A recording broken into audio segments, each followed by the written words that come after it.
तुम जो सोचते हो कि हम सामान्य घर से हैं, हमसे क्या होगा, सामान्य घर वाले ही कांड करते हैं, क्योंकि कांड करने के लिए जिन चीजों की जरूरत है वो कहीं नहीं मिलती, वो कमोडिटी नहीं है।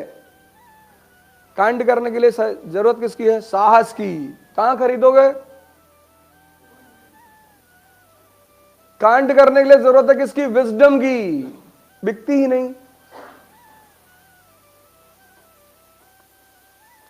ये जितने राजा महाराजा हैं ये खरीद के अपने बच्चों को चिप यहां लगवा देते, खत्म। इतने बड़े बड़े लीडर हैं सब। वो चंद्रगुप्त मौर्य पता नहीं किस खानदान से, किस घर से, और दो लोगों ने मिलकर पूरे भारतीय उपमहाद्वीप पर कब्जा कर लिया, क्योंकि विजडम, साहस, सोच ये सब बिकती नहीं। तुम नाहक में अपने आप को गरीब समझते हो। तुम सोचते हो मेरा जूता 20,000 का नहीं है इसलिए मैं गरीब हूं। तुम्हारा जूता 50 रुपए का है ना, चमड़े वाला, उसे मारने पे चमड़ा निकल आता है, शानदार जूता है वो। तुम सोच ही तो गलत रहे हो। तुम नाहक में इंफीरियरिटी लिए अपने अंदर बैठे हो, अननेसेसरी। ये बगल वाला लड़का कार से कोचिंग आता है, आने दे, आने दो। और जिंदगी इसी चीज का खेल है, या तो तुम किसी को यूज करोगे या यूज होगे।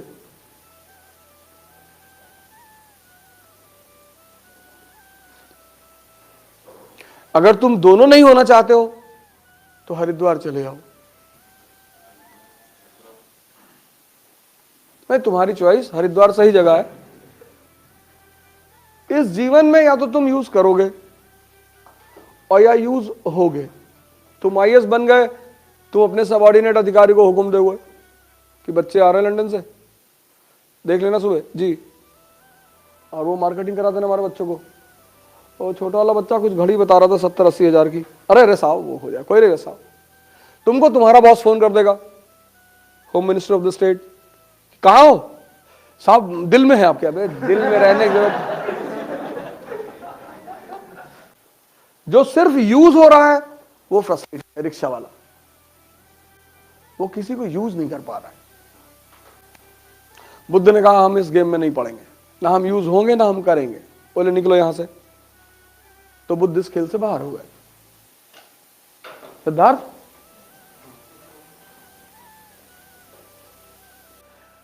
अब कुछ लोग जो है ना इतना ताव में आ जाते हैं किसी चीज में, वो ताव ही उनको मार डालता है। तैयारी करने आए, हिंदू न्यूज़पेपर, इंडियन एक्सप्रेस, योजना, कुरुक्षेत्र, क्रॉनिकल, सब मैगजीन, 400-500 किताब पहले दिन। एक एक किताब खरीदना, एक एक। जब एक समझ में आ जाएगी तभी दूसरी खरीदना, वरना खरीदना ही मत, छोड़ देना तैयारी। हिस्ट्री क्लास चल रही है तो हिस्ट्री की किताबें खरीदना, और हिस्ट्री कोर्स खत्म होने के बाद अगर किताबें समझ में नहीं आ रही, छोड़ देना तैयारी, नहीं हो पाएगा तुमसे। क्लास में पढ़ रहे हो, घर पे जाके पढ़ रहे हो, और फिर भी किताबें समझ में नहीं आ रही, तो पढ़ के करोगे क्या? तो वेस्टेज ऑफ टाइम ही तो है। जैसे हम क्लास में पढ़ रहे हैं, अब घर पे जाके पढ़ रहे हो तो समझ में आ रही है, कनेक्ट हो रहा है ना, बस ठीक है। जब पॉलिटी का टीचर आएगा तो पॉलिटी की किताबें खरीदना। अजय लड़का सुबह फोन किया, कहा 50,000 रुपया फीस है, तो सब सही से पढ़ाएंगे? हम कहा तुमको नींद आती है? कहा सर ठीक से तो नहीं आती। हमने कहा हराम की है ना, इसलिए। इस देश में कुछ चीजों के दाम सिर्फ इसलिए बढ़ाए जाते हैं जिससे लोगों को लगे कि अच्छा होगा। राजा हो, आधे घंटे डांस देख लो, इसीलिए तो राजा के दरबार में सब लोग होते हैं। डांसर होता है, म्यूजिशियन होता है, स्ट्रेस है ना, चैलेंज है। सुबह से शाम तक खबर आ रही, सर बंगाल पर हमला होने की तैयारी, अच्छा आतंकवादी सक्रिय। राजा का जीवन बहुत चुनौती भरा जीवन है। सबसे अच्छा जीवन है चपरासी का। चपरासी कोई चुनौती नहीं, डीएम ऑफिस के बाहर बैठा है दिन भर, जो भी डीएम से मिलना है 500 रुपया पकड़ा दिया, साहब है, हाँ है, वो लैपटॉप देख रहे हैं। किसी भी बड़े अधिकारी से मिलना, उसके चपरासी को पकड़ लो, सब बता देगा,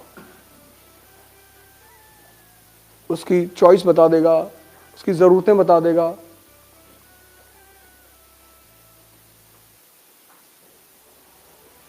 हर चीज का चैनल है ना, कोई टेंशन नहीं। 500 रुपया, 10 लोग मिलने आ गए, 5,000 रुपया हो गया एक दिन में, 1.5 लाख रुपए महीना, 50,000 सैलरी गवर्नमेंट दे रही, 2 लाख। मारुति स्विफ्ट रखा हुआ है, 3 बच्चे पीछे बैठे हैं, आगे बीवी लिपस्टिक आईलाइनर लगाए, क्या अल्लाह, कोई चिंता ही नहीं। डीएम की हालत खराब है। 15 लड़के ग्रीन पार्क से लेकर कृषि विश्वविद्यालय की तरफ जा रहे हैं। सर वो जॉगिंग कर रहे हैं सर। जॉगिंग करना, कहीं आग लग गई तो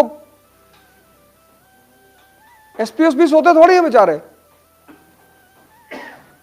सो ही नहीं पाते ये लोग। वो भी कानपुर जैसे शहर में, लखनऊ जैसे शहर में, यूपी जैसे प्रदेश में। पता नहीं कब सीएम फोन कर दे, यार वो हमारे पास जो शेर का बच्चा है उसके लिए दूध खत्म हो गया, ला रहे साहब।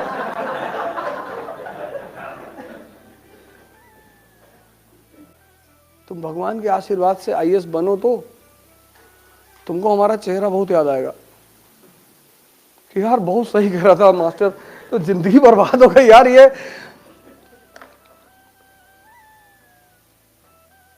जब तक तुम कोई काम करते नहीं हो तब तक तुम्हें उसका अंदाजा नहीं होता। सबसे मुश्किल काम है नर्सरी के बच्चों को पढ़ाना। छोटे छोटे बच्चे पता नहीं क्या पूछ ले, और आजकल के तो और खतरनाक है। किताब और टीचर कभी बुरे नहीं होते, बस उन्हें समझने वाला चाहिए। कुछ टीचर बहुत सरल होते हैं, सबका अप्रोच है ना, सब बुद्ध बड़े सरल हैं। महावीर थोड़ा सा डिसिप्लिन्ड आदमी है, नानक सरल आदमी है, कबीर थोड़ा सा है स्ट्रिक्ट, कट्टरवादी, पाथर पूजे हर मिले तो मैं पूजू पहाड़, और ताते तो चकिया भली पीस खाए संसार, थोड़ा सा है एग्रेसिव। हिंदुओं को भी गाली देते हैं, मुसलमानों को भी, कंकड़ पत्थर जोड़ के मस्जिद लियो बनाए, और ताचड़ मुल्ला बांग दे का बहरा भयो खुदाए। हिंदू मुसलमान दोनों चुप हैं, कहते हैं कि पैदा हुए थे, इनकी अम्मा छोड़ के चली गई, तब से फ्रस्ट्रेट हैं, ऐसे बोलते रहते हैं।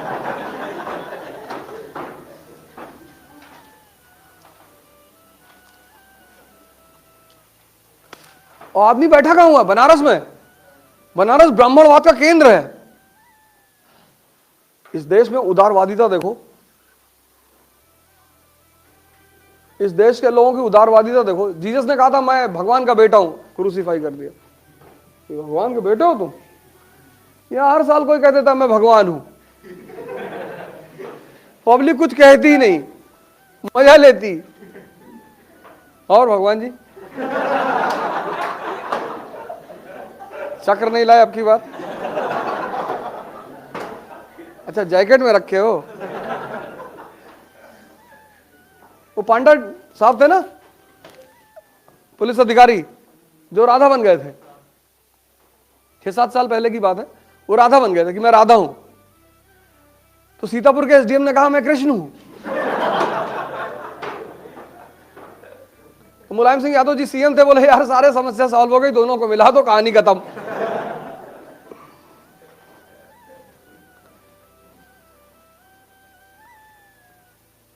इसीलिए हम पढ़ते हैं, चीजों को सीखते हैं। मीर जाफर दिमाग नहीं लगा पाया, शुजाउद्दौला दिमाग नहीं लगा पाया, सब राजा घर में पैदा हुए। वो कंपनी का अधिकारी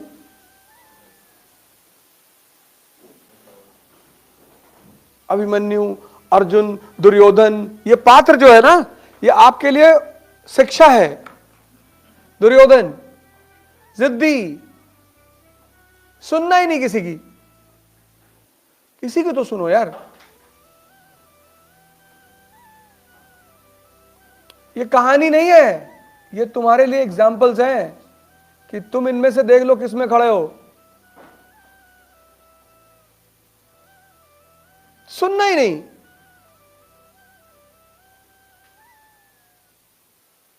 अभिमन्यु आधा जानकारी लेके घुस गया, लौटा ही नहीं।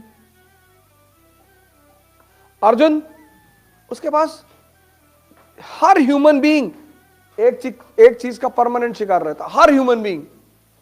और अगर तुम नहीं हो तो भगवान ने सीधा हाथ तुम्हारे सर पे रखा है। हर ह्यूमन बीइंग एक चीज का शिकार रहता है। किसका? द्वंद का। द्वंद इंग्लिश में क्या बोलते हैं?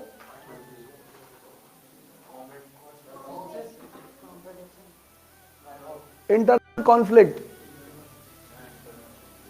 द्वंद। हर इंसान द्वंद का शिकार रहता, हर इंसान।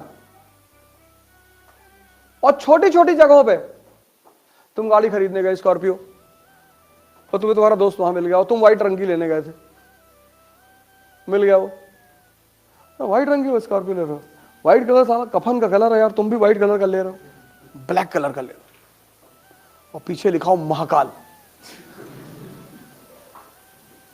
अब तुम में कंफ्यूजन पैदा हो गया, यार सही तो कह रहा है, मिर्जापुर में कालीन भैया भी काली रंग की वो रखे हुए हैं। इसीलिए इस देश ने गुरु को बड़ा महत्व दिया कि जब भी तुम कॉन्फ्लिक्ट का शिकार हो, एक आदमी तुम्हारे पास हो जिसको तुम तुरंत फोन लगा दो कि क्या करे सर, ये करो, बस डन। तुम अगर जीवन में द्वंद से बाहर आ जाओ,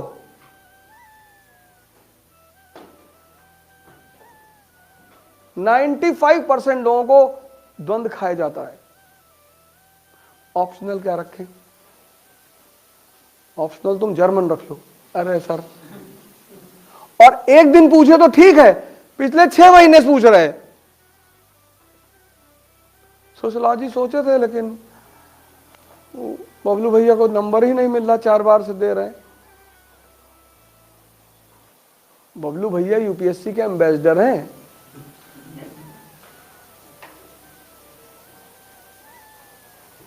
सर हम सोचते हैं दिल्ली में कि लोग 4-4, 5-5 साल से तैयारी कर रहे हैं, तो वो हमसे कितना आगे चल रहे हैं सर, तो हम उनसे compete कर पाएंगे? यही बात अगर टीना दाबी सोच ली होती। टीना दाबी अर्जुन है, एक से एक भीष्म पितामह को पस्त कर दिया उसने, 21 साल में फर्स्ट रैंक। उसके सामने भी तो भीष्म पितामह थे, उसके सामने भी तो राजेंद्र नगर में पाषाण काल से पड़े हुए लोग तैयारी कर रहे हैं, स्टोन एज से। मार दी फर्स्ट रैंक। तुम अपना देखो ना भाई,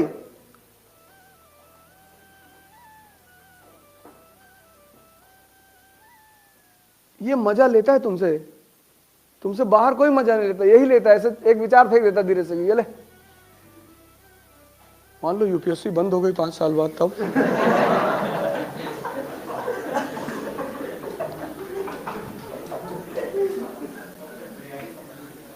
यूनिवर्सिटी के प्रोफेसर्स बड़े नॉलेजेबल होते हैं।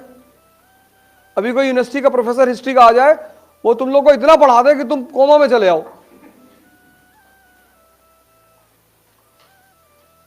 लेकिन पढ़ाना नहीं है, यहां जिताना है, ये वॉर है।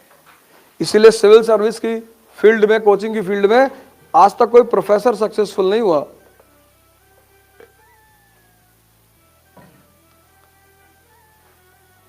एक से एक नॉलेजेबल प्रोफेसर है हिंदुस्तान में, पर सफल कोई नहीं हुआ।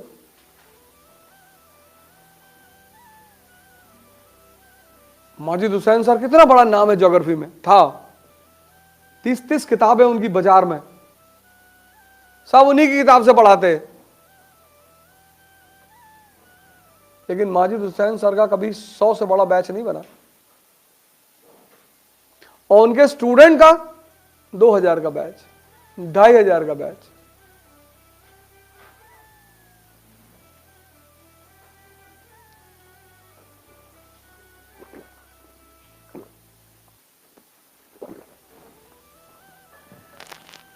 ये सीखना था, ये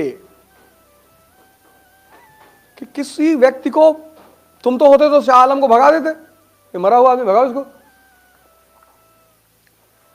उसने यूज किया शाह आलम को। तुम हो तो कहते अवध पे भी कब्जा कर लो ना, नहीं किया उसने, क्योंकि उसे पता है कि बंगाल अभी क्या है, शैशव अवस्था में, इन्फेंट है, उतना ही खाओ जितना हजम कर सकते हो।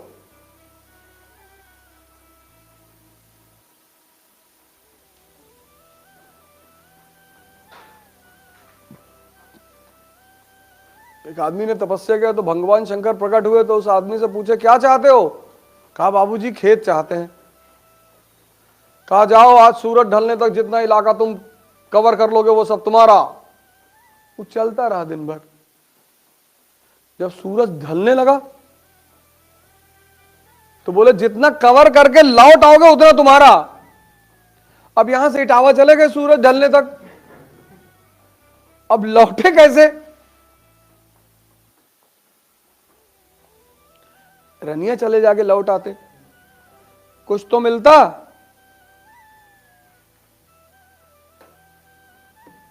है अपनी परिस्थिति को समझना, यह विवेक है।